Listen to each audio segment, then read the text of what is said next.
win for us would be the understatement of the century, but man, I thought we beat a good team. I mean, that was the hardest, most physical game that we've been involved in. It reminded me of the Purdue-Michigan State games of 12 years ago. It was two teams battling for their lives, and I'm getting a little tired of hearing in the networks about the Big Ten. I mean, if that isn't a tournament team that we just played, I mean, there's so many things. I think our league is kind of get a little more credit because that was a war, and that was as tough as any of the non-conference teams we played. And we did a lot of good things defensively. I thought we were unbelievable. We did make some foolish turnovers down the stretch.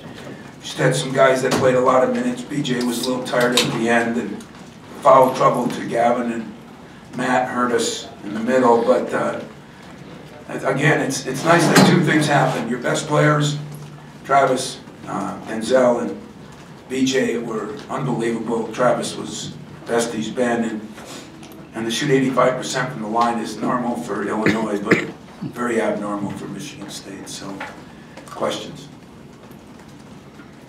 Right guy shooting the free throws, is that the difference? I don't know, BJ was 1 for 1. Did you talk any more about that, just knowing what happened in the last game? Was that like more emphasized coming into this, the foul line? The foul line's been an emphasis for a month and a half, 2 months, seriously. I mean, every day, and it really has. So I can't take credit or blame for that, but it's been an emphasis. Seemed like the complexion of the game changed when Rice came in. Early, you mean? Yeah, you guys started out 5-0. Yeah, he's a hell of a player. You know, the sad part about our jobs is when you have injuries or when you have suspensions, players only knew what, injuries you can't control, suspensions you can. Last year, I think when Illinois came to our place, Nebraska, we were so out of whack, when we brought our 3 players back. We had 2 of them back for that game, I think. And it's very difficult for a coach to try to mesh everybody together. And I feel for John on that, but he's one of the best players in the league. I thought we did a pretty good job. I don't know what he ended up with, but on Nunn and definitely Hill. I mean, those 2 guys are good players too. But with those 3 guys, that's as good of a 2, 3, 4 combination, I think, as there is. They're all strong, they're all athletic, and they all can shoot it. So we feel very fortunate to get away with this win. You talked about needing kind of a breakthrough performance at the free throw line. Do you think that you can kind of spur them to shoot free throws the way you hope they could? I don't know.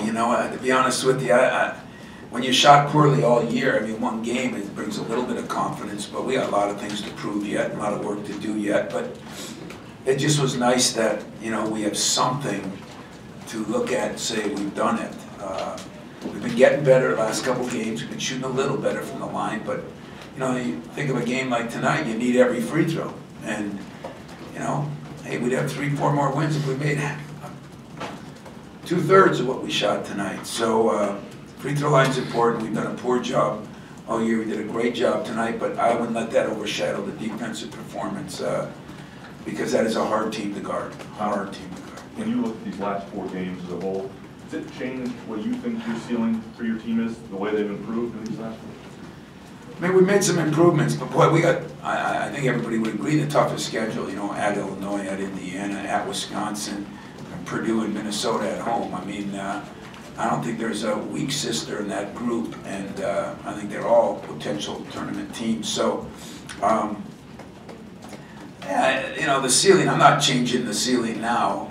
The ceiling for me is always get better every game and see where it takes you, but don't anoint us anything. We won a good game, a big game, but we've lost enough doing poor things that that's in my memory bank too. I think we're growing a little bit. I think we're maturing a little bit. I thought Dawson early was a man. I thought Trice late was, and Valentine was steady the whole time. When you get those 3 things going, even when we got in foul trouble, for Kobe to go in there, and him and BJ battle every day, Kobe gets a dunk, the happiest guy in the team was BJ, it was just one of those games. Tom, you started talking about the Big Ten. You feel like the national perception is mediocrity? Or I do, I really do, and I never beg, but now that I'm not begging for ourselves either, I look at the Ohio State team, our league is good. I mean, it is really good, and we're not top heavy. You know, we got one standout team, Wisconsin, but man, we got a bunch of very, very good teams that are hard to beat. I see some of these, you know, I know they're predictions, but now that maybe we won a couple games, I don't have to stick up for us, I'm sticking up for the other teams in the league. And yeah, I don't think the perception's as good as it needs to be or should be. I really don't. Was that game called a lot differently in the second half than the first half? I don't know, I just know it was the most physical game I was ever a part of in 15 years. Anything else for Coach? Thanks a lot, Betty.